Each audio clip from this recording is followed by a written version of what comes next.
Waqt l-awgura s-sena ġdida l-Prim Imħallef qajjem il-kwistjoni tal-bidla fil-protokoll u l-menta li din saret mingħajr konsultazzjoni mal-ġudikatura u fi kliemu b'nuqqas ta' korteżija.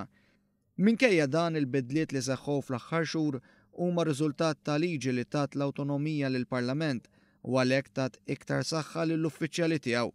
Din hija liġi li kienet ilha mistennija u fl-modi tkellmu dwarha speaker wara ieħor. Bil-bidliet li saru fl-ordni tal-Presidenza wara l-President tar-Repubblika u l-Prim Ministru, issa hemm il-President tal-Kamra tar-Rappreżentanti li ħa post il-Prim Imħallef. Minflok il-Prim Imħallef issa qiegħed il-ħames fil-lista ta' Presidenza wara l-Arċisqof li baqa' fejn kien. Mitluba reazzjoni tiegħu l-Speaker Angelo Farrugia spjega kif b'dawn l-emendi fil-liġi jekk ma jinħatarx aġent President issa jkun l-Speaker li jieħu l-inkarigu ta' aġent President dan bħala l-persuna li jmexxi istituzzjoni eletta mill-poplu.